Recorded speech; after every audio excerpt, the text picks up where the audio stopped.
सहना भवतु सहनौ भुनक्तु सह वीर्यं करवावहै तेजस्विनावधीतमस्तु मा विद्विषावहै।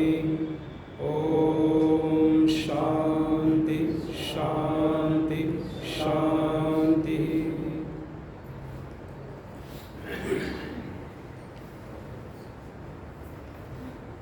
355व्या वाचक संवादाच्या प्रसंगी उपस्थित आजचे अध्यक्ष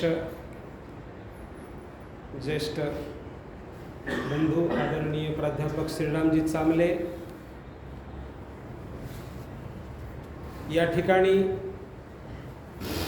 उपस्थित सर्व श्रोते आणि अत्यंत श्रद्धेने एकत्रित आलेले सर्व श्रद्धाळू, आजचा विषय मी स्वतः निवडलेला आहे. आमचे आदरणीय अनंतजी कदम गेल्या 15 वर्षापासून जवळपास पावणे 15 वर्ष होत आहेत अविरतपणे एक सुंदर अशा प्रकारची संवाद व्याख्यानमाला या ठिकाणी चालवत आहेत. कोरोनाच्या काळातही ही व्याख्यानमाला अविरतपणे चालत राहिली ऑनलाईन पद्धतीने, आणि त्यांच्या या तपस्येला सर्वप्रथम मी वंदन करतो. आणि त्यांनी मला या वाचक संवादामध्ये बोलण्याची संधी दिली त्याबद्दल मी त्यांचा खूप आभार व्यक्त करतो.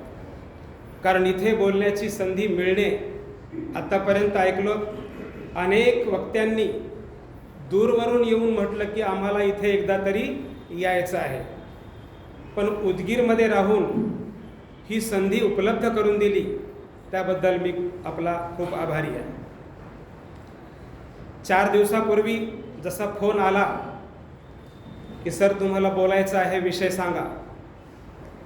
मी फक्त परीक्षेमध्ये होतो, म्हटलं लगेच संध्याकाळी कळवतो, आणि मी विषय माझा कळवला, ते म्हणजे कठोपनिषद. कदाचित इथे असलेल्या अनेकांनी या पुस्तकाचं नाव ऐकलं असेल, काहींनी स्वाध्याय केला असेल किंवा थोडंफार त्याच्याबद्दल थोडं वाचनही केलं असेल. भारताला एक फार मोठी प्राचीन साहित्याची परंपरा लाभलेली आहे, जी जगामध्ये कुठल्याही देशाला लाभलेली नाही. ती म्हणजे वैदिक साहित्याची परंपरा. या देशाकडे असलेली साहित्य परंपरेमधलं सगळ्यात श्रेष्ठ पुस्तक जे आहे ते म्हणजे वेद. 4 वेद आहेत: ऋग्वेद, यजुर्वेद, सामवेद, अथर्ववेद. आणि या वेदाशी संबंधित अशी खूप मोठी साहित्य परंपरा या देशामध्ये ऋषी मुनी लोकांनी विकसित केलेली आहे. काळाच्या ओघामध्ये, संस्कृतीच्या आक्रमणामध्ये आणि अनेक बाहेरच्याही आक्रमणामुळे भारतीय लोक या साहित्य परंपरेपासून दुरावले गेले. किंबहुना भारतीय लोक स्वतःला सनातनी मानतात, धर्मग्रंथ म्हणून वेदाला समजतात, परंतु अनेकांच्या जवळ हे वेद ग्रंथ उपलब्ध नाही. आणि वेदापर्यंत जाण्यासाठी ज्या ग्रंथांची रचना झाली ते म्हणजे उपनिषद. उप म्हणजे जवळ, नि सद, सद म्हणजे बसणे, जवळ नेऊन बसवणारी जी विद्या आहे ती विद्या म्हणजे उपनिषद. आता कोणाजवळ नेऊन बसवायचं? एक तर वेदाजवळ, आणि दुसरा आहे ब्रह्म. ब्रह्म म्हणजे ईश्वर, ज्याला आज इतक्या वर्षानंतर वेगवेगळ्या मतांतरामध्ये नावं बदललेली आहेत. नाव बदललं म्हणून एखादा स्पिरिच्युअल पॉवर ते बदलत नसते, फक्त नाव बदललं.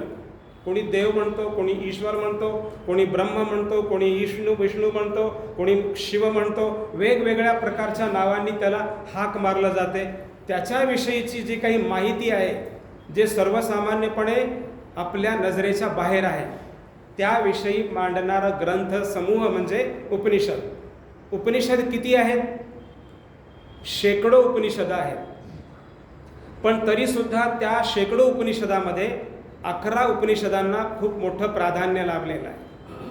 ईश, केन, कठ, प्रश्न, मुंडक, मांडुक्य, ऐतरेय, तैतरेय, छांदोग्य, बृहदारण्यक अशा प्रकारचे 10 ते 11 उपनिषद या ठिकाणी वाचनीय आहेत किंवा ज्याचं मनन चिंतन केलं जाते, ज्याला प्रस्थान त्रयीमध्ये मोजलेलं आहे.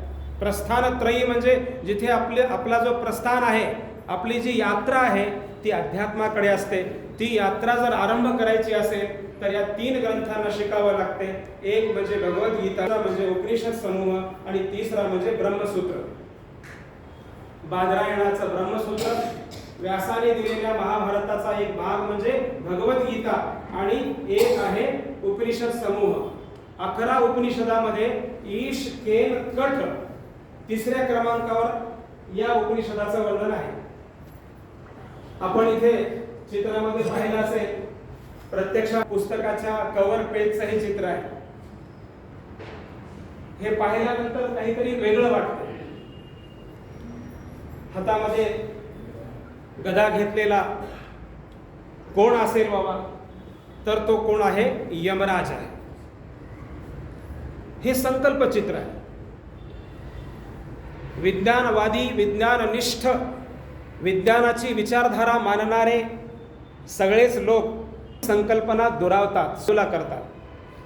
पण उपनिषदामध्ये अशा प्रकथा किंवा कहाण्या ह्या संकल्प किंवा एक कल्पना म्हणून वापरल्या गेलेल्या आहेत. आपल्याला काही गोष्टी सहज पटत नाहीत, सहज लक्षात येत नाहीत, मग अशा वेळेला ते कहाणीच्या माध्यमातून सांगावं लागते. लहान मुलाला आपण सांगितलं होतं, एक ससा होता, एक कासव होता, त्यांची शर्यत लागली. आता मला सांगा, अख्ख्या जगामध्ये अशी कधी शर्यत झाली का? परंतु आपण आपल्या मुलांना समजावून सांगताना ही कहाणी सांगतो आणि ती कहाणी खरी मानतो. कासवाची आणि सशाची शर्यत लागणं शक्य तरी आहे का? त्यांना कळते तरी का? हे तुम्ही आम्ही आरोपित केलेली कहाणी आहे, ज्याच्यामधून आम्हाला फक्त आळस आणि कर्म हे सिद्ध करायचं आहे. कथेमधून काय घ्यायचं आहे हा विशेष महत्त्वाचा भाग असतो. जर कथेमधून खरोखर पात्र अवतरले तर मग मात्र इथे ज्ञानाला तिलांजली प्राप्त होत असते. कथेमधून फक्त ज्ञान समजून घ्यायचं आहे, त्या पात्राला प्रत्यक्षामध्ये अवतरायचं नाही आहे. या ठिकाणी कठोपनिषद जो ग्रंथ आहे तो कुठल्याही प्रकारच्या साज श्रृंगाराने युक्त नाही. कोणत्याही प्रकारची एक वेगळ्या प्रकारे अशा अलंकारिक भाषा, त्याला असं गोंजारलेलं, लाडावलेलं अशा प्रकारचं लेखन अजिबात नाही आहे. सरळ सरळ उघड लेखन, आणि तेही जीवनाच्या सत्याबद्दलचं लेखन. जीवनाचं सत्य म्हणजे मानवी जीवनाचं सत्य आहे मृत्यू. अगदी सत्य. कोणी माना अथवा न माना, घरामध्ये मृत्यूचं नाव काढू देत नाही. अपशकुनी कुठला असं काहीतरी म्हणतात, परंतु वस्तुस्थिती जिथे आहे त्या वस्तुस्थितीला नाकारायचं काहीच कारण नाही. कठोपनिषदामध्ये ती वस्तुस्थिती अगदी उघडपणे मांडून ठेवलेली आहे. कदाचित म्हणून याचं नाव पण ठेवलंय कठोर. अगदी कठोर भाषा वापरली गेलेली आहे, कारण मृत्यूचं साक्षात उदाहरण समोर आणून ठेवलं गेलेलं आहे या उपनिषदामध्ये. या उपनिषदामध्ये जो काही भाग सांगितला तो गुरु आणि शिष्य परंपरेमधून सांगितलेला आहे. एक शिष्य आपल्या गुरुजवळ जातो आणि गेल्यानंतर गुरु त्या शिष्याची परीक्षा घेतो. आज जसं होते, आपण ॲडमिशन करायला गेलो शाळेमध्ये, हे आमचं ॲडमिशन घ्या, बोला तुमची फीस किती आहे, ही फीस घ्या, गोष्ट समाप्त. त्याचा प्रवेश झाला, तुम्ही या पुढच्या वर्षी किंवा पालक मेळाव्यामध्ये. तुमचं आमचं लेनदेन इथपर्यंत संपलेलं आहे. पण त्या काळामध्ये गुरु असं करत नव्हते. शास्त्रामध्ये उल्लेख आला, विद्या हवै ब्राह्मणम आजगाम गोपाय मा शेवधिष्ठेहमस्मी असूय काय नृत्वे अयताय तम मा ब्रूही वीर्यवती श्याम. विद्या ब्राह्मणाकडे गेली. ब्राह्मणचा अर्थ इथे जातीवाचक घेऊ नका. ब्राह्मणचा अर्थ आहे गुरु. ब्राह्मणचा अर्थ आहे जो विद्या प्रदान करतो. विद्या प्रदान करणाऱ्याकडे गेली म्हणजे गुरुकडे गेली. आणि काय म्हणते, मला त्या माणसाला देऊ नको. तम मा ब्रूही, जो असूय आहे, अर्थात जो असूया करतो, ईर्ष्या करतो, ईर्ष्या करणाऱ्या शिष्याला मला देऊ नकोस. म्हणजे शिष्य कसा पाहिजे? ईर्षाळू नको आहे. अनृजवे, जो रिजू नाही, नम्र नाही, जो उद्धट आहे, उद्धट शिष्याला विद्या देऊ नकोस. उद्धटपणा कशा पद्धतीने वाढलेला आहे गुरु लोकांना माहीत आहे. जे जे गुरु आहेत, शिक्षक आहेत, अध्यापक आहेत, त्यांना कळते की उद्धटपणा किती वाढलेला आहे. एखाद्या विद्यार्थ्याला आज जर वर्गात म्हटलं, अरे लिहितोस का नाही? लिहितो की मग दिसत नाही का? अशा प्रकारचे उत्तरं आम्हाला ऐकायला मिळू लागलेले आहेत. शास्त्रकार काय म्हणतो? अशा विद्यार्थ्याला विद्या देऊ नको. आता आम्ही अडकलो शासनाच्या नियमामध्ये. आम्हाला तो अधिकार नाही आहे. वर्गात जाणे, गपचूप शिकवणे, समोरचा काय बोलतो याच्याकडे लक्ष न देणे, असूय काय, अनृतवे आणि अयताय, जो कुठल्याही प्रकारचा प्रयत्न करीत नाही. अभ्यास कर म्हटल्यावर अभ्यास करत नाही, लिही म्हटल्यावर लिहित नाही. इतक्या प्रकारे दुरावलेला जो विद्यार्थी आहे त्याला विद्या देऊ नको, अशा प्रकारचा उल्लेख आलेला आहे. आता इथे तर आम्हाला गुरु आणि शिष्य याच्या माध्यमातून ही विद्या समजून घ्यायची आहे. तर नचिकेता नावाचं पात्र याच्यामध्ये प्रमुख आहे. आणि दुसरं जे पात्र आहे ते म्हणजे यमाचार्य. ठीक आहे, या दोन पात्रांवर ही कथा चालणार आहे. नचिकेता ज्या घरामध्ये जन्माला आलेला होता त्यांचं नाव होतं वाजश्रवा. वाजश्रवा हे ऋषी आहेत, महाज्ञानी आहेत, परमज्ञानी आहेत. आणि त्यांनी एक यज्ञ आरंभ केलं. त्या यज्ञाचं नाव होतं सर्वस्व दक्षिण यज्ञ, सगळं काही दान करण्याचं यज्ञ. ही संकल्पनाच फार विचित्र आहे. दान ही संकल्पना भारतीय संस्कृतीच्या मुळामध्ये आहे, फक्त आम्हाला ती समजली पाहिजे. आत्ताच काल परवा एक सण होऊन गेला ज्याच्यामध्ये महिला भगिनींनी वान दान दिलेलं आहे. वान दान दिलेलं आहे. आता हे शिकत असताना किंवा ऐकत असताना आपल्या लक्षात येईल की वान दान देताना नेमकं काय कमवलं, पुण्य का पाप. ठीक आहे, सर्वस्व दक्षिण यज्ञ जेव्हा आरंभ केलं तेव्हा वाजश्रवा ऋषी यज्ञ संपल्यानंतर दान देऊ लागले. काय दान द्यायचे? पूर्वी जास्तीत जास्त प्रमाणामध्ये गायी दान द्यायचे. गायी दान देणं चालू होतं. घरामध्ये पाहणारे पत्नी आहे, त्यांचा मुलगा आहे, अजून कोणी नातेवाईक वगैरे जे बघत होते की दान कसं जात आहे किंवा दिलं जात आहे. पाहता पाहता नचिकेताचं लक्ष गेलं की आपले पिताजी ज्या काही गायी देत आहेत त्या गायी कशा आहेत, त्या गायीचं वर्णन केलेलं आहे. पिताजींना तो नचिकेता म्हणतो, पिताश्री तुम्ही ज्या गायी देत आहात त्या गायी कशा आहेत? पीतोदका, जगधतृणा, दुग्धदोहा, निरिंद्रिया. ह्या गायी कशा आहेत? पीतोदका, यांनी पाणी आता पिऊन घेतलेलं आहे, पाणी सुद्धा पिऊ शकत नाहीत. म्हाताऱ्या गायी आहे, म्हणजे यांच्या पोटात पाणी सुद्धा जात नाही आहे. जगधतृणा, आता हे गवत पण खाऊ शकत नाहीत. गवत जे खायचं खाऊन टाकलं, यांच्या पोटात गवत पण जात नाही आहे. दुग्धदोहा, यांनी दूध पण दिलेलं आहे, आता हे दूध पण देऊ शकत नाहीत, भाकड जनावर आहेत. आणि निरिंद्रिया, यांचे इंद्रिय सुद्धा काम करत नाही आहेत, म्हणजे दूध पण देत नाहीत आणि शेण पण देत नाहीत. पिताश्री तुम्ही अशा निरुपयोगी गायी जर दान केलात तर काय होईल? आनंदानाम ते लोका गच्छती ता ददत. जर निरुपयोगी वस्तू जर दान केलात तर आनंदा नाम लोका, कोणतं लोक प्राप्त होईल? नरक प्राप्त होईल. जी संकल्पना भारतीय लोक मानतात. कोणतं लोक प्राप्त होईल? नरक प्राप्त होईल. आता इथे मी संकल्पना क्लिअर करू इच्छितो. न मी स्वर्ग मानतो, न मी नरक मानतो. कुठे? बाहेर. ठीक आहे ना, बाहेर बरं का. म्हणजे या लोकाच्या बाहेर असं म्हणतात की कुठेतरी वर स्वर्ग आहे आणि वर नरक आहे, नाहीतर याच्या खाली नरक आहे, असं काहीही मानत नाही. वैदिक संस्कृती असं मानत नाही. स्वर्ग कुठे आहे? सुख विशेष साधन प्राप्त होणे म्हणजे स्वर्ग, ते इथंच आहे. दुःख आणि दुःख विशेष साधन प्राप्त होणे ते पण इथेच आहे, याच्या बाहेर नाही. पण ही गोष्ट पक्की आहे, जर निरुपयोगी वस्तू दान केलात पिताजी तर तुम्हाला काय प्राप्त होईल? आनंदाहा नाम लोकाहा, नरक प्राप्त होईल. तुम्ही तर यज्ञ करू लागलात, तुम्ही दान देऊ लागलात, कशासाठी? स्वर्ग प्राप्तीसाठी, अर्थात स्वर्ग म्हणजे सुख प्राप्तीसाठी. वेदामध्ये उल्लेख आलेला आहे, ईजानाहा स्वर्गम यांती देवाहा. जे लोक यज्ञ करतात ते लोक स्वर्गात जातात किंवा ते लोक स्वर्गारोहणाकडे जातात. स्वर्ग म्हणजे सुख, ही गोष्ट पक्की ठेवा, ठीक आहे ना, बाहेर नेणार नाही. स्वर्ग म्हणजे सुख, जे यज्ञ करतील ते सुख प्राप्त करतील. पुन्हा प्रश्न येतो, यज्ञ म्हणजे तेच का? स्वहा म्हणून अग्नीमध्ये समर्पित करतात, ते एक प्रकारचं यज्ञ आहे.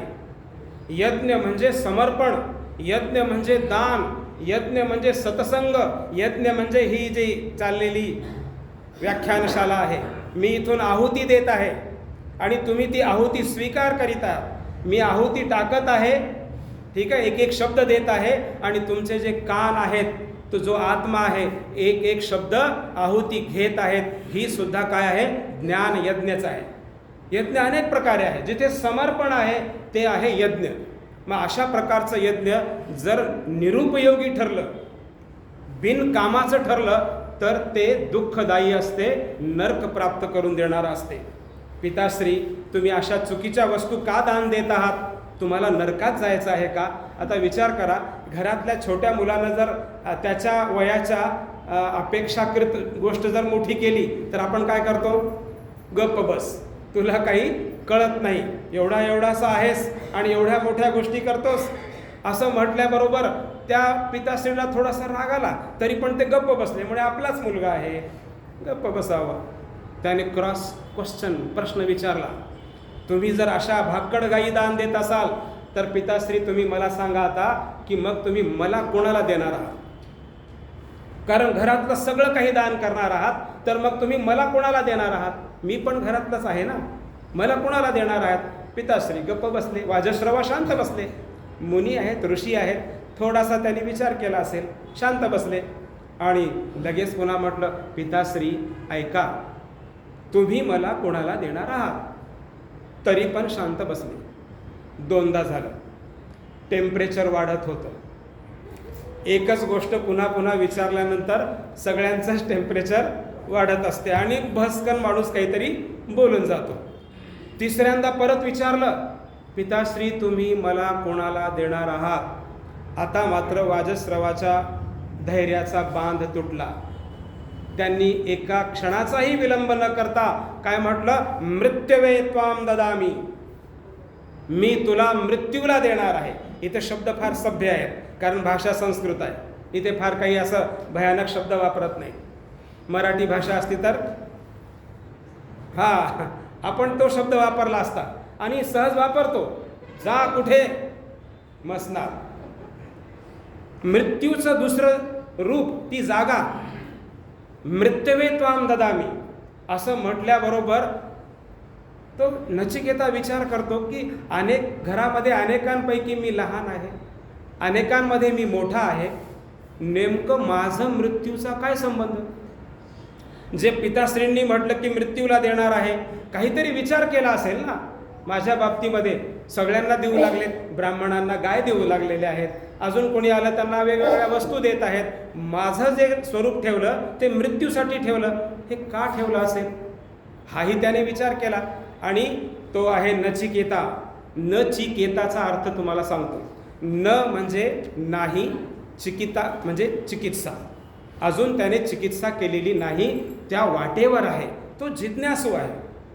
तो विचार करतो की मला यमाला देतो जर म्हणत असतील तर मग मला आता विचार करावा लागेल की यमाकडे माझं काय काम आहे. आता पिताश्री देवत अथवा न देवत, आता मीच तिकडे निघतो, कारण ठरलंय ना आता माझं ठिकाण यमाचं घर, तर मीच तिकडे निघतो. पिताजींच्या पाया पडला आणि प्रस्थान केलं कुठे? यमाकडे. आता इथे संकल्पना क्लिअर करू इच्छितो. पुन्हा आपलं डोकं काय होईल की बाबा यम म्हणजे तो जो सगळ्यांच्या कर्माचा हिशोब करतो आणि मग बरोबर प्राण घेऊन जातो. कुठे घेऊन जातो? ज्या ठिकाणी त्याचा हिशोब करून त्याला स्वर्गात घालायचं का नरकात घालायचं, ही संकल्पना आपण ऐकलेली आहे. परंतु यम म्हणजे कोण? ऋग्वेदामध्ये एक मंत्र आलेला आहे, आचार्यो मृत्यू. आचार्य हाच यम आहे. आचार्य म्हणजे गुरु. आजच्या भाषेमध्ये आचार्य म्हणजे गुरु. गुरु हा यम आहे. तिसरो रात्री गर्भे बिभरती, कारण तो आचार्य आपल्या शिष्याला 3 दिवस धारण करतो गर्भामध्ये. जेव्हा ॲडमिशनला प्राचीन काळामध्ये जायचे शिष्य हातामध्ये 3 समिधा घेऊन की मी आपल्याकडे विद्या ग्रहण करण्यासाठी आलो आहे, त्याला 3 दिवस उपवास करावा लागायचा. 3 दिवस उपवास केल्यानंतर माणसाचे सगळे इंद्रिय पूर्ण सेटअप होतात आणि सात्विक होतात आणि मग त्याला ज्ञानाचा अधिकार प्राप्त होतो.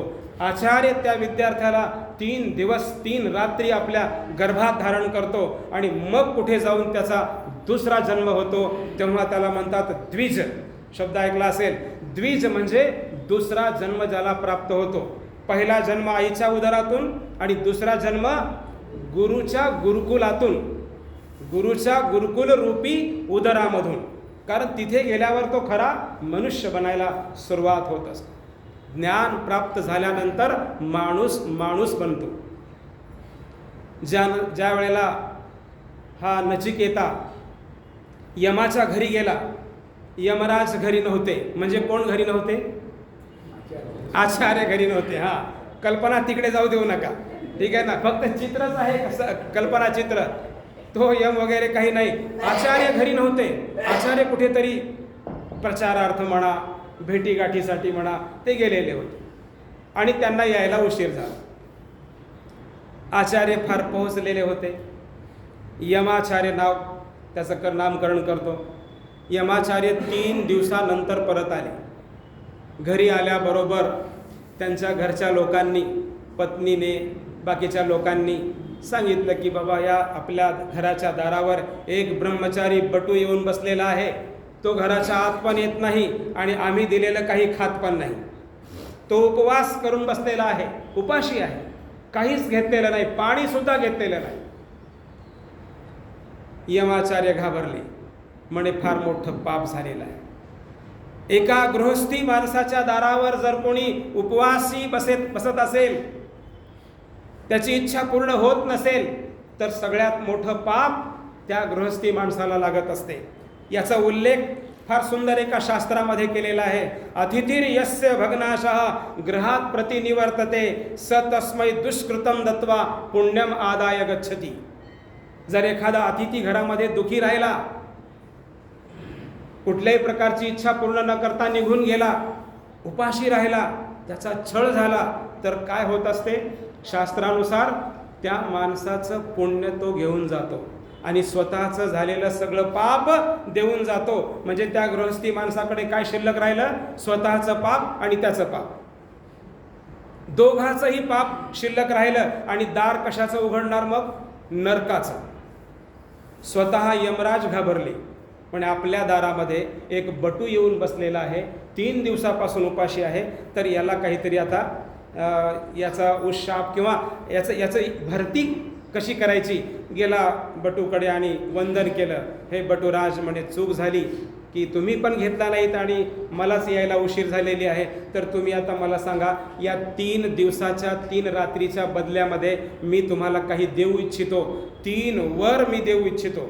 या गोष्टीला कथा म्हणूनच समजून घ्यावं, ठीक आहे ना. आचार्य म्हणतात की मी 3 वर देऊ इच्छितो, तू माग म्हणे 3 वर. हे वर कोणते आहेत? ते वर तू माग. आता माग म्हटल्यानंतर माणूस भलतंच मागत असतो, एवढं तर पक्का आहे, सोडत नाही. कारण जर कोणाला जर संधी मिळाली, मागो क्या मागते हो, मग बघा अगदी पूर्ण त्याचा संसार काढून घेतील. नचिकेता हा चिकित्सक वृत्तीचा आहे. आधीच म्हटलं तुम्हाला, जिज्ञासू आहे. तो इतका सहज आलेला नाही. ज्याने वडिलांना प्रश्न विचारला तो आचार्यांना कसा सोडेल? तो आचार्यांकडे आला आणि जेव्हा म्हटलं 3 वर माग, पहिला वर मागितला आणि पहिल्याच वरात म्हटलं की माझे पिताश्री क्रोध रहित होत आणि त्यांना त्यांच्या दानातून मिळणारं जे पाप आहे ते पाप मिळू नये, त्यांना पुण्य मिळो, अशा प्रकारचं पहिलं वर द्या. पहिला वर ज्या वडिलांनी घरामधून मृत्यूसाठी म्हणून दिलं होतं, तो मुलगा आपल्या वडिलांसाठी पहिला वर मागतो. आज या अशा प्रकारच्या वृत्तीची घरामध्ये प्रत्येक मुलासाठी अपेक्षित ज्ञानाची गरज आहे. आज मुलाला थोडं जरी रागावलं तर मुलं अगदी दुश्मनासारखे वागतात, अगदी दुश्मनासारखे. यांनी जन्म दिला आहे हे सुद्धा विसरून जाऊ लागलेले आहेत. आपण आपल्या समाचारपत्रामध्ये, आपल्या आजूबाजूला शेजारच्या खेड्यापाड्यामध्ये किंवा गावामध्ये आपण या गोष्टी ऐकत असतो. विसरून चाललेल्या आहे. एकीकडे वेदामध्ये उल्लेख आला, अनुव्रतः पितुः पुत्रः मात्रा भवतु संमनः. वडिलांचं व्रत पुढे नेणारा पुत्र असला पाहिजे. परंतु पुत्र आपलं कर्तव्य विसरून चालला. इथे नचिकेता आठवण करून देतो आपल्या वडिलांसाठी की माझे वडील शांत होत, माझ्या बाबतीत त्यांचा राग क्रोध दूर होत आणि त्यांना जे पुण्य प्राप्त होणार आहे ते प्राप्त होत. हा माझा पहिला वर आहे. आचार्य स्वीकार करा. आचार्यांना काही अडचण नव्हती, त्यांनी लगेच म्हटलं तथास्तु. काय मागितलं? वडील त्यांचा राग दूर हो. त्यांनी म्हटलं ठीक आहे, जेव्हा तू विद्या ग्रहण करून या ठिकाणाहून प्रस्थान करशील, कालांतराने, लगेच नाही. म्हणजे 3 वर मागितल्या लगेच दुसऱ्याच क्षणी चौथ्याच दिवशी घरी पोहोचला असं नाही आहे. गुरुकुलामध्ये गेल्यानंतर 12 वर्ष म्हणजे एक तप. काय करावं लागते? विद्या ग्रहण करावी लागते. तेव्हा कुठे जाऊन मग तो ब्रह्मचारी आपल्या घरी जातो. 12 वर्षापर्यंत कोणाचा राग राहतो का? आचार्यांनी म्हटलं तथास्तु, तुझ्या वडिलांचा तुझ्यावर अजिबात राग राहणार नाही, हा वर मला मान्य आहे, तथास्तु म्हणून देऊन टाक. पहिला वर दिल्याबरोबर नचिकेता थांबला नाही. नचिकेताने लगेच दुसरा वर मागितला. कोणता वर मागितला? ज्या स्वर्ग प्राप्तीसाठी वाजस्रवा प्रयत्न करीत होते, सगळं काही दान करीत होते, जवळ जी जी वस्तू आहे ती प्रत्येक वस्तू गरजू माणसाला देऊन टाकत होते. प्रश्न वेगळा आहे की ते चांगल्या आणि वाईट दोन्ही वस्तू देत होते. द्यायला पाहिजे नेमकं चांगलाच. ठीक आहे ना. एका ठिकाणी मी असं ऐकलं होतं की हिंदीमधलं वाक्य आहे, घर में दिया बुझना नहीं चाहिए, घर में दिया बुझना नहीं चाहिए. आता याचा वाक्याचा अर्थ फार सोपा आहे. दिया बुझना नहीं चाहिए. मग 24 घंटे लोकांनी दिवा लावून ठेवला. ठीक आहे ना. 24 घंटे काय लावून ठेवला? दिया. दिया बुझना नहीं चाहिए. बघा आता क्रियापद पहा. वस्तू आहे दिया. क्या किया? दिया. दिया म्हणजे दिलं, दन. एक क्रिया घडली, दान. बुझना नहीं चाहिए. आपल्या घरामध्ये प्रत्येक माणसाला देण्याची सवय असली पाहिजे, घेण्याची नाही. ठीक आहे. उजव्या हाताला संस्कृतमध्ये दक्षिण हात म्हणतात. दक्षिण हात. आणि पूर्वेकडे तोंड करा. उजवा हात कोणीकडे असतो? दक्षिण दिशेकडे असतो. बरोबर आहे. दक्षिण म्हणजे काय? ज्याने देतात आणि ज्याने घेतात. याच हाताने प्रसाद घेतात का या हाताने घेतात? दिया बुझना नहीं चाहिए. प्रत्येकाच्या घरामध्ये दान देण्याची जी वृत्ती आहे ती वृत्ती कमी नाही झाली पाहिजे. घेण्याची वृत्ती तर अजिबात राहू नये. ती गुंतवणारी वृत्ती आहे. आपण इथे गुंतायला आलो का गुंता सोडवायला आलो याचं ज्ञान होणे म्हणजे कठोपनिषद समजणे आहे. जेव्हा नचिकेताने प्रश्न विचारला की माझे वडील जो स्वर्ग प्राप्त करण्यासाठी एवढं मोठं यज्ञ करू लागलेत, सर्वस्व दक्षिण यज्ञ, आचार्य मला सांगा, हे यज्ञ करण्यासाठी जी आग पाहिजे ती आग, त्या अग्नीविषयी मला माहिती करून घ्यायची आहे, तुम्ही सांगा. ती आग, यज्ञामध्ये आग असते. स्थूल यज्ञामध्ये आग असते. आता स्वर्गारोहणासाठी सुद्धा काय पाहिजे? अग्नी पाहिजे. स्वर्गारोहणाचा अग्नी फार महत्त्वाचा आहे, अन्यथा स्वर्गारोहण होत नाही, अर्थात सुखाकडे वाटचाल होत नाही. त्याच्यामध्ये एक आग पाहिजे. आचार्य तुम्ही मला अग्नीचा उपदेश करा. आचार्यांनी विचार केला की हे पण काही मागणी फार मोठी नाही.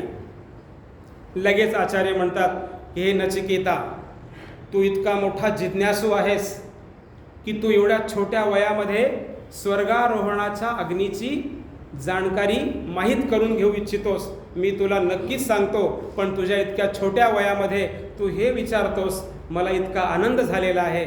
आता मी अगोदर तुला एक सांगतो, 3 वर तर दिलेले आहेत, 4था वर मी माझ्याकडून तुला देत आहे. का? कारण आचार्य प्रसन्न झालेले आहे. खुशी वाटली की एवढं मोठं ज्ञान, आणि हा सामान्य लहान बालक हा विचारतोय की आचार्य मला अग्नीचं ज्ञान द्या.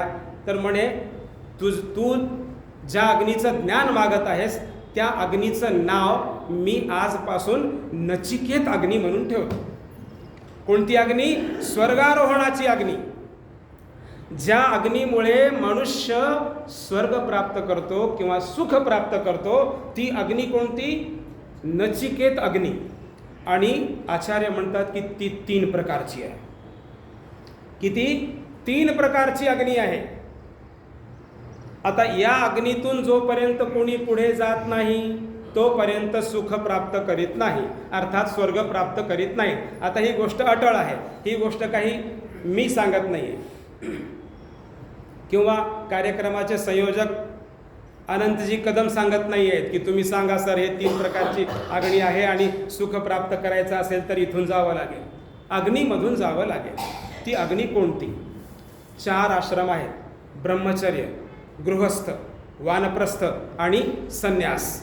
या भारतीय परिवेशाला दिलेली देणगी आपण विसरलो. आपण 2 आश्रम पाठ ठेवले, एक ब्रह्मचर्य, दुसरा गृहस्थ. अग्नी म्हणजे काय? अग्नी म्हणजे आग, अग्नी म्हणजे दृढ इच्छाशक्ती, अग्नी म्हणजे अत्यंत तीव्र इच्छा. वयाचे 25 वर्ष पूर्ण झाले, एकदा इच्छा होते की माझ्या सोबतच्या सगळ्यांचे लग्न झाले, मी सुद्धा केलं पाहिजे. सहज इच्छा होते. 26 झाले, 27 झाले, गल्लीतलं कोणीतरी म्हणते का रे तुझं लग्न झालं नाही? आता मात्र थोडी अजून तीव्र इच्छा होते की लग्न तर झालंच पाहिजे. हा आपला अधिकार आहे. इच्छा झाली, 28 झाले, 29 झाले, 30 झाले, इच्छा तीव्र होत असते, अगदी शिगेला पोहोचते. सुरुवातीला डिमांड असतात, अशी अशी अशी अशी पाहिजे. 25, 26, 27, 28 सगळे डिमांड खतम, फक्त पाहिजे. काय झाली? तीव्र इच्छा. ठीक आहे, अग्नी, एका आश्रमातून दुसऱ्या आश्रमात जाण्याची तीव्र इच्छा. सुखाचं एक दार उघडलं, अजून सुख प्राप्त झालेलं नाही. मग आला गृहस्थाश्रम. गृहस्थाश्रम सुद्धा एका मर्यादेपर्यंत असतो. मुलं करते धरते झाले, गृहस्थाश्रम संपला. मुलं करते धरते झाले, गृहस्थाश्रम संपला. जवळपास वयाच्या 50 वर्षापर्यंत, आजकाल गव्हर्नमेंटच्या नियमानुसार थोडंसं पुढे सरकला, 60-65 वर्षापर्यंत. इथून आता पुढे जाण्याची अग्नी पेटली पाहिजे. जर पेटत नसेल तर सुखाचं दार उघडणार नाही. अटळ आहे. यमाचार्य सांगतात कठोपनिषदामध्ये, सुखाचं दार उघडणार नाही, स्वर्गाची अपेक्षा करायची नाही. या नियमामध्ये सगळे बाहेर अडकले, या नियमामध्ये सगळे अडकले. आणि जर कोणी वानप्रस्थी झाला, वानप्रस्थीचं कर्तव्य आहे स्वाध्याय, स्वाध्याय करणे हे त्याचं कर्तव्य आहे. जर याच अवस्थेमध्ये जर कोणी निरीहपणे स्वाध्याय करत असेल तर त्याचा पण अग्नी पेटलेला आहे. मग 4था आश्रम आहे संन्यास. वानप्रस्थाश्रमातून सुद्धा संन्यास आश्रमात जावं लागते, ती आहे 3री अग्नी. ब्रह्मचर्यातून गृहस्थाश्रमामध्ये नचिकेताची एक अग्नी, गृहस्थाश्रमातून वानप्रस्थामध्ये नचिकेताची 2री अग्नी, आणि वानप्रस्थामधून संन्यासाश्रमामध्ये नचिकेताची 3री अग्नी. 3 अग्नी झाल्या. आता संन्यास आश्रम प्राप्त झाला तर सुखाचं स्वर्गाचं दार ओपन होईल किंवा उघड होईल. यमाचार्य नचिकेताला सांगतात याच्या नियमानुसार सगळ्या आचार्यांनी दिलेला स्वर्गाचा मार्ग एकतर बोगस आहे, नाहीतर धोका देणारा. कारण वेदाच्या जवळ जे उपनिषद आहेत त्यांनी सरळ सरळ मार्ग सांगितले. 4ही क्रमण करावे लागतील. 4 क्रमणाशिवाय चालणार नाही. याला एक शॉर्टकट अजून आहे. लवकर सांगा. सर लवकर सांगा.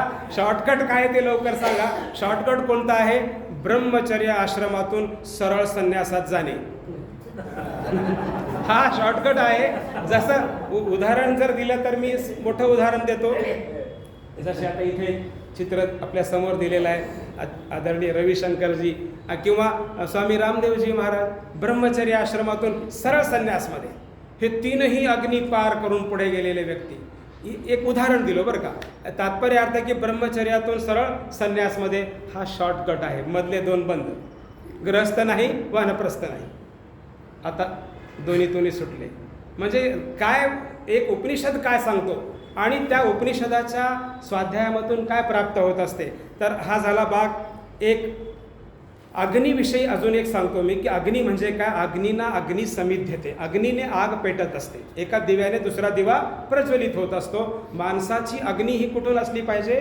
आपल्याच उदरामधून असली पाहिजे. त्याची स्वतःची इच्छा असली पाहिजे. जोपर्यंत एखाद्या विद्यार्थ्याला असं वाटत नाही की मला स्वतःलाच टॉप करायचं आहे, तोपर्यंत त्याचे आई वडील गुरु आचार्य काहीच करू शकत नाहीत. कारण ती त्याची आग पेटली पाहिजे. नचिकेत्याच्या मध्ये ती आग प्रज्वलित झाली होती म्हणून तो यमाचार्यापर्यंत गेला आणि म्हणून त्याने इतका अवघड प्रश्न यमाचार्याला विचारला. यमाचार्यांनी 3ही अग्नीचं वर्णन केलं आणि त्या अग्नीला नावच त्याचं देऊन टाकलं. बाबा इतक्या लहान वयामध्ये तू विचारलास. या अग्नीचं नाव नचिकेत अग्नी आहे. ही प्रत्येकाच्या मनामध्ये प्रज्वलित हो आणि याच्या माध्यमातून वेगवेगळ्या प्रकारचे काम हो. समाजकार्य करत असताना एक अग्नी प्रज्वलित झालेला असतो. समाजकार्य करण्याचा एक अग्नी. ज्यांना करू वाटत नाही ते काय म्हणतात? यांना काही कामधंदे नाहीत म्हणून उगा फिरू लागले तिकडे तिकडे. हे सामान्य गोष्ट आहे.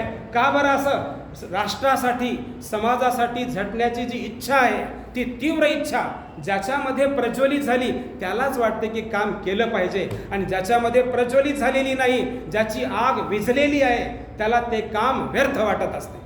हा सामान्य उदाहरणाचा भाग आहे. अगदी साधारण.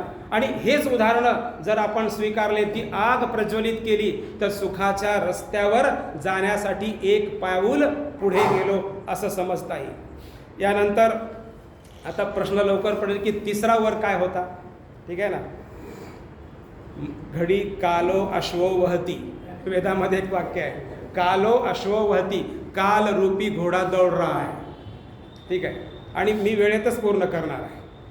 अतिरिक्त वेळ घेण्याची अजिबात इच्छा नसते. तर 3रा वर काय आहे? 2 वर झाले. पहिला वर वडिलांचा क्रोध शांत हो, हे सगळ्यांनी स्वीकारावं. आपल्या ज्येष्ठ लोकांचा क्रोध शांत झाला पाहिजे हीच अपेक्षा करावी.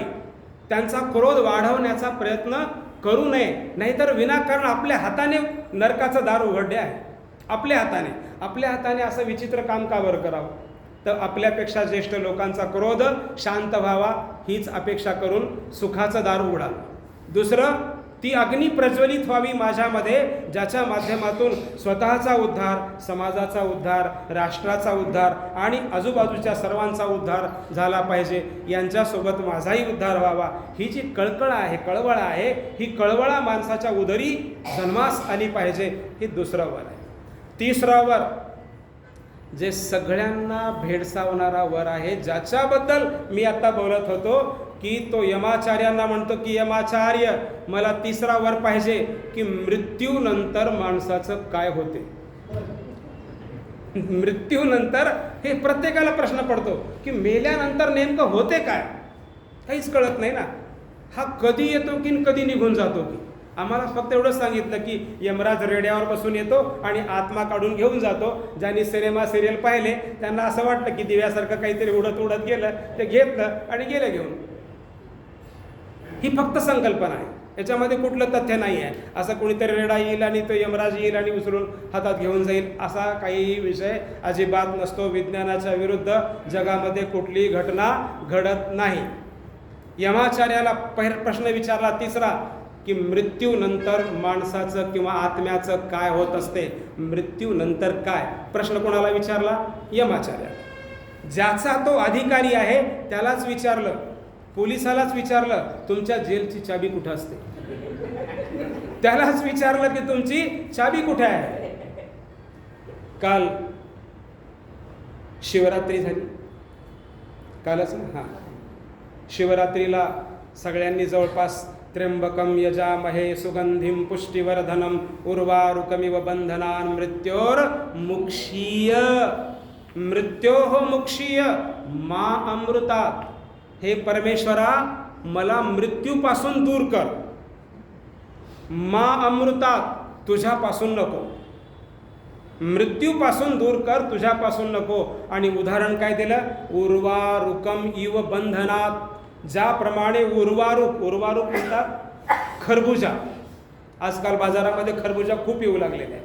ज्याप्रमाणे खरबुजा वेलीपासून वेगळा होतो त्याप्रमाणे तू मला या संसाररूपी वेलीपासून मला वेगळं कर. म्हणजे प्रत्येक माणूस हे खरबुजाचं रूप आहे आणि संसार जो आहे ही वेल आहे आणि त्या वेलीला लागलेला हे खरबुजा आहे. कसं वेगळं कर? ज्याप्रमाणे खरबुजा वेगळा होतो. म्हणजे खरबुजा वेगळा कधी होतो? परिपक्व झाल्यानंतर. एकमेव फळ आहे. ज्यांनी या मंत्राची रचना केली त्यांनी किती विचार केला असेल. एकमेव फळ आहे जे डंठलपासून वेगळं होते आपोआप. आणि कधी वेगळं होते? परिपक्व झाल्यावर. अगोदर वेगळं होत नाही. वेगळं करायचा प्रयत्न केला तर वेल तुटते. म्हणजे परिपक्व झाल्यानंतर मला जगातून घेऊन चल, याचा सरळ अर्थ आहे हा मृत्यूपासून वेगळा करणारा मंत्र नाही, मृत्यूला कवटाळणारा मंत्र आहे. पण कधी? वेळेवर, वेळेच्या अगोदर नाही. ज्यासाठी मी इथे आलो, माझं कर्तव्य पूर्ण झालं का? मी ते माझं कर्तव्य पूर्ण केलं का? 4 पुरुषार्थ प्राप्त करण्याचं कर्तव्य असते. धर्म, अर्थ, काम आणि मोक्ष. मोक्ष प्राप्त करण्याचं हे कर्तव्य आहे. हे पूर्ण केलं का? जर केलं असेल तर खरबुजा पिकलेला आहे. आता वेलीपासून वेगळा व्हायला काहीही अडचण नाही. माणूस म्हातारा झाला म्हणजे मरावं याची आवश्यकता नाही. ते मरणार हे अटळ आहे, पण उपयोगाचं नाही, कारण त्याला ते प्राप्त झालेलं नाही आहे. ते विनाकारण पिकलेलं आहे. विनाकारण पिकलेलं नाही. जे प्राप्त करायचं होतं ते प्राप्त झालं का? झालं असेल तर ते वेगळं होणं उपयोगाचं आहे. मृत्यूपासून वेगळं हे ठीक आहे, पण अमरत्वापासून वेगळं होणं नाही सांगितलं. आता यमाचार्याला प्रश्न पडला की एवढ्या छोट्या मुलाने काय ज्ञान विचारलं की मेल्यानंतर, मृत्यूनंतर काय होते. यमाचार्यांनी म्हटलं, बाबा रे, तू हे काम नको करू. तू एवढा आहेस, विचारतो किती मोठं ज्ञान. एक काम कर, या ज्ञानाला बाजूला राहू दे. मृत्यूचं ज्ञान नको विचारू. मी याच्या बदल्यात तुला काय काय देतो. फार मोठे मोठे प्रलोभन दाखवले. शतायुषः पुत्रपौत्रान वृणीष्व. 100 वर्ष आयुष्य असलेले मुलं, बाळ, नातवंड माग. म्हणजे मुलाचं 100 वर्ष बघायचं म्हटल्यावर बापाला तर 200 वर्ष जगावं लागेल किंवा 150 वर्ष जगावं लागेल. असे नातवंड माग. बहुन पशून हस्ती हिरण्याश्वान. हजारो पशु पक्षी माग. हिरण्य सोनं माग. अश्व घोडे माग. भूमे हे महद आयतनम. जमीन माग. शेकडो एकर जमीन माग. एका एका प्लॉटसाठी. आयुष्य झिजवणारे. त्यानं 4 घेतले, माझे 2च आहेत. गेलं सुख वाया. घेतले तर घेतले. 4 घेतले काय, 6 घेतले काय, 8 घेतले काय, जाणार फक्त 3 फुटावरच किंवा 4 फुटावरच. याच्या पलीकडे काही नाही. ही गोष्ट कळालीच नाही. मग याने तर म्हटलं, तुला पाहिजे तेवढी जमीन घे बाबा. किती पाहिजे जमीन सांग. सामान्य नचिकेता असता काय म्हटलं असतं? 2000 एकर जमीन द्या. 2000. उदगीरचा सगळ्यात मोठा सावकार मीच झालो पाहिजे. काय पाहिजे आणखी माणसाला? 2000 एकर जमीन. पण किती पळणार? नचिकेता इतका सामान्य नाही. त्याला आणखी एक आमिष दाखवलं. फार खतरनाक आमिष आहे. काय म्हटलं? एक आमिष दाखवलं की इमा रामाहा सरथहा सतुर्याः. इमा रामाहा, रामाचा अर्थ स्त्रिया. नचिकेता छोटा बालक आहे. त्याला आमिष दाखवलं यमाचार्यांनी. म्हणे हे धन वैभव जमीन जायदाद तर घे. एक म्हटलं की ह्या स्त्रियासुद्धा तुला मी देतो, किती पाहिजे बोल. पण मी आधीच म्हटलं की एवढं डिमांड ठेवल्यावर एकही मिळणार झाले, मग सगळे डिमांड कमी, फक्त पाहिजे एवढ्यावर येऊन बसतोय माणूस. इथे यमाने म्हटलं की कोणती पाहिजे सांग. हा प्रश्न कोणाचा आहे? नचिकेतासमोरचा. त्याच्याऐवजी जर कोणी महिला असती तर त्याचंही आमिष दाखवली असते पुरुषाचं. ठीक आहे, एक उदाहरण म्हणून सांगितलेलं आहे. तर नचिकेता काय म्हणतो की नाही, जर इतकं तुम्ही दाखवत असाल तर निश्चितच याच्यामध्ये काहीतरी गडबड आहे. मला एवढ्या छोट्या ज्ञानासाठी की मृत्यूनंतर काय होते 2 ओळीत सांगू शकता, एवढ्याशा ज्ञानासाठी हजारो एकर जमीन द्यायला तयार झालात, लाखो टन सोनं द्यायला तयार झालात, जमीन जायदाद अश्व पशु पक्षी सगळं काही द्यायला तयार झालात. निश्चितच हे ज्ञान याच्यापेक्षा महान आहे. कळलं त्याला लगेच. ज्या मुलाला कळते, तुमची जर सोन्याची वस्तू घेतली आणि तुम्ही जर त्याला एखादी 10 रुपयाची नोट दाखवली, ज्या मुलाने 10 रुपयाची नोट पकडली आणि तुमचा हार फेकला, तर तो कोण आहे? मुलगाच आहे. बालो वै मूर्ख. आपण काय म्हणतो? मूर्ख आहे, याला काही कळालंच नाही. 10 लाखाचा हार फेकून दिला, 10 रुपयाची नोट पकडलेली. ह्याने म्हटलं की निश्चितच ते 2 ओळीचं ज्ञान हे ज्ञान सामान्य नाही, तुमच्या हजारो एकरपेक्षा मोठं आहे. आचार्य, मला तेच ज्ञान पाहिजे. आणि त्यावेळेला मात्र आचार्यांनी लक्षात आलं की बाबा हा विद्यार्थी खरा जिज्ञासू आहे, खरा ज्ञान समजून घेणारा आहे, खरा ज्ञानाचा अधिकारी आहे, याला ज्ञान दिलं पाहिजे. जर अधिकारी नसेल तर त्याला ज्ञान देऊन फायदा नसते. हे प्राचीन आचार्यांची परंपरा होती. विनाकारण ज्ञान वाटत फिरायची गरज नाही. अगोदर ज्ञान घेण्याची इच्छा तर पाहिजे, त्याचं पात्र तसं पाहिजे, त्याच्याकडे पात्र आहे का, त्याची झोळी तशी आहे का, तर तुम्ही ओतणार. टोपलं भरून ज्वारी आणली आणि त्याची झोळी नाहीच, फक्त एक छोटंसं पात्र आहे, तुम्ही काय करणार? एक ओंजळ भरून टाकणार. जा, तुझंच नशीब बरोबर नाही. मी आलो होतो टोपलं भरून द्यायला आणि तुझ्याकडे पात्र आहे एवढं. पण नचिकेताचं पात्र विशाल आहे, त्यांनी नकारलं. नको म्हटले, तुमची जमीन नको, जायदाद नको, कारण हे सगळं स्वभाव आहे. स्वभाव म्हणजे म्हणजे उद्यापर्यंत टिकणारा आहे, परवाला शिल्लक राहणार नाही. कितीही कमवा, उद्या म्हणजे उद्याच नाही, पण 4-6 वर्षात 1-2 पिढीनंतर काही शिल्लक राहणार नाही. कोणी नाव पण घेणार नाही, नाव सुद्धा घेणार नाही की माझ्या पंजोबाने एवढं कमवून ठेवलेलं आहे. अजिबात नाही. घरात फोटो सुद्धा ठेवणार नाही, ठेवत पण नाही. हा स्वभाव आहे आणि अत्यंत क्षुल्लक आहे. कुठल्याही प्रकारचं याला अस्तित्व नाही. आचार्य, मला ही वस्तू नको, हे ज्ञान, जमीन जायदाद नको, सोनं नको आणि स्त्रियासुद्धा नको. शेवटचा प्रलोभनही सोडून दिलं. आचार्यांनी त्याला ज्ञान दिलं की बाबा रे, हा आत्मा, हा परमात्मा अगोदर जाणून घे. आत्म्याविषयी आणि परमात्म्याविषयी म्हणजे ब्रह्म्याविषयी माहिती सांगितली. ब्रह्म काय आहे? सपर्यगात शुक्रम कायम अवरणम अश्नाविरम शुद्धम पापविद्धम कविर्मनीषी परिभू स्वयंभू याथा तथ्यतोर्थान्वेददाचा शाश्वतीभ्या समाभ्या. यजुर्वेद 40वा अध्याय, एक मंत्र. कसा आहे ब्रह्म? सपर्यगात शुक्रम कायम अवरणम. तो ब्रह्म सर्वत्र व्याप्त आहे. शुक्रम शुद्ध आहे, अकायम त्याला शरीर नाही. यमाचार्य सांगतात त्या परमेश्वराला शरीर नाही, स्नायू रहित आहे. अव्रणम, जखम होत नाही. शरीरच नाही तर जखम होत नाही. पटवून देण्याचं काम केलं. शरीर नाही, जखम नाही. जर कोणी शरीर आहे आणि हा ब्रह्म आहे असं म्हणत असेल तर एकतर तो वेदाच्या विरुद्ध आहे, एकतर वेद चुकीचे आहेत, नाहीतर मग तो तरी चुकीचा आहे. वेद चुकीचं म्हणण्या इतका अजून तरी भारतात कुठला ज्ञानी माणूस जन्माला आलेला नाही. यजुर्वेदाचा 40वा अध्याय काढून आपण पाहू शकता. आज नेटवर पण उपलब्ध आहे. सपर्यगात शुक्रम कायम अवरणम अश्नाविरम शुद्धम अपापविद्धम. तो परमेश्वर शुद्ध आहे, त्याला धुवायची गरज नाही.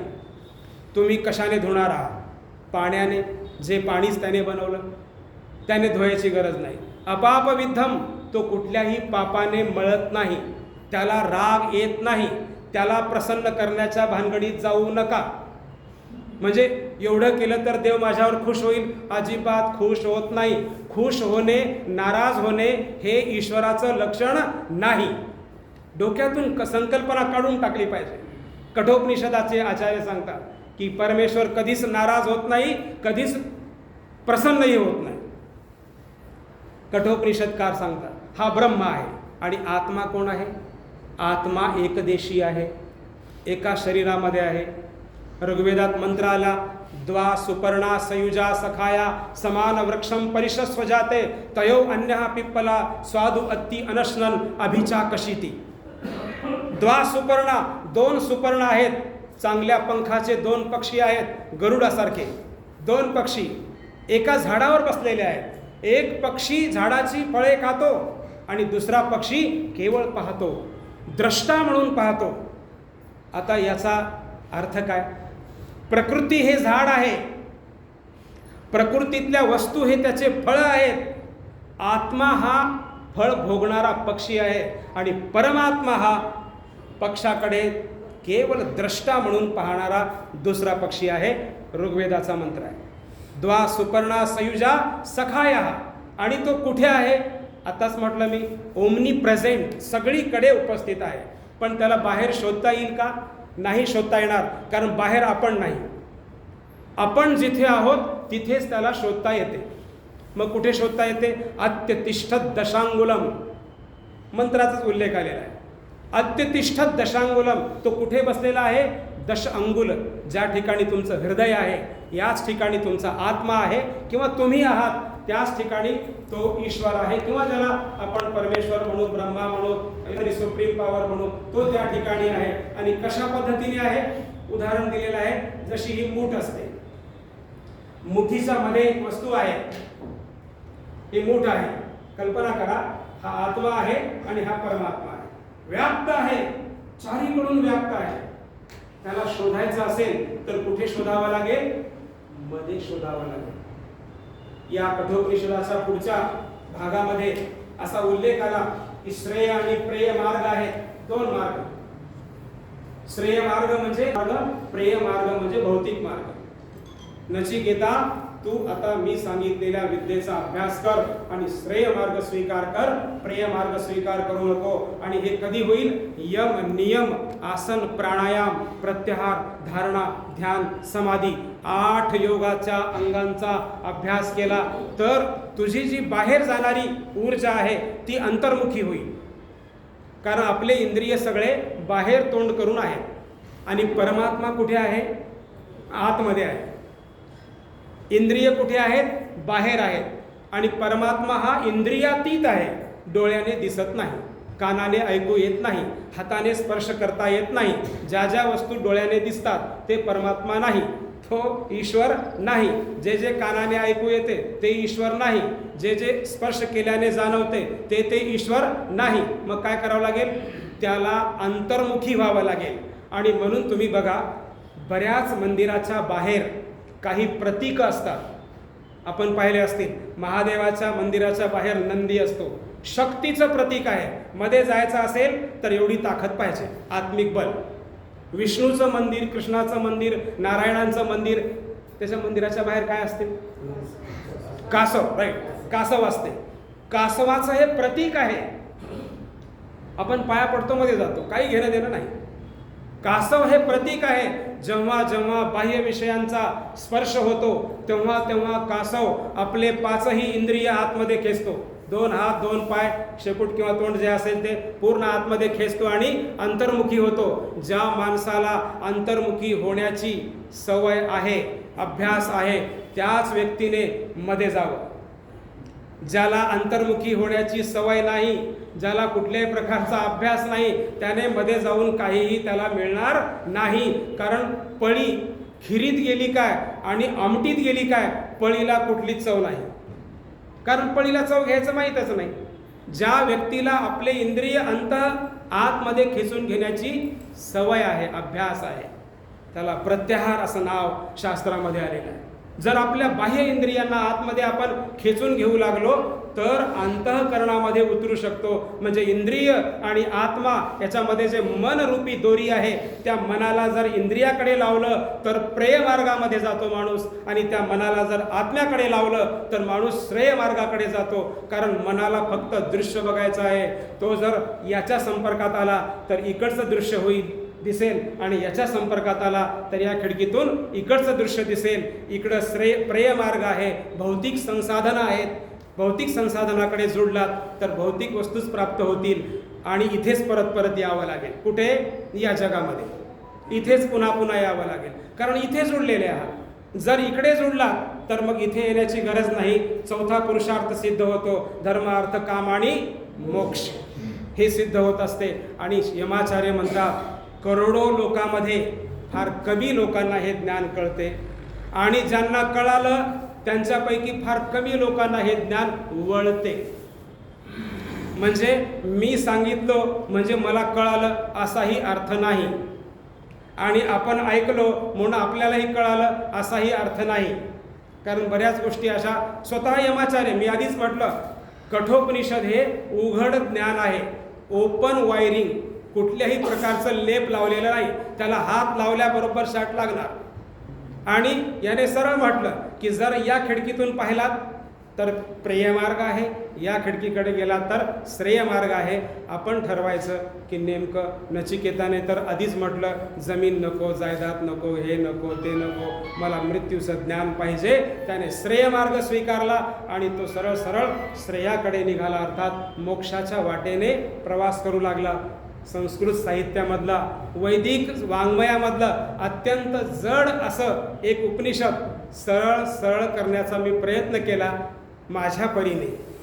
अजून चांगल्या परीने बरेच आचार्य सांगू शकतात, परंतु हे निश्चित आहे यमाचार्यांना मागितलेले तिन्ही वर नचिकेत्याला जसे दिले त्या पद्धतीने आपल्यालाही या 3 वराचं ज्ञान झालं. आईवडिलांचा राग शांत हो, ती आग आमच्यामध्ये प्रज्वलित हो, ज्या अग्नीमुळे माणसाला गती करता येते. आणि मृत्यूनंतर काय होते हा प्रश्न अपूर्ण राहिला.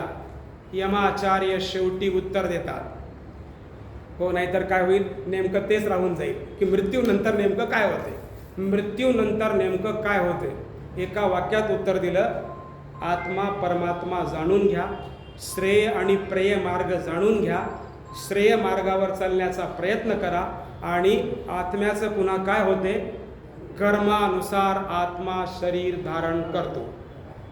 याचं उत्तर आहे कर्मानुसार शरीर धारण करतो. कुठलेही कर्म धुवून टाकण्याची व्यवस्था आध्यात्मिक जगतात नाही. जर कोणी म्हटलं की या नदीमध्ये जाऊन बुडकी मारली की आपले सगळे पाप धुवून जातील, शुद्ध शुद्ध बालिशपणा आहे. याच्यात ते शब्द आहेत बरं, काही माझे शब्द नाही.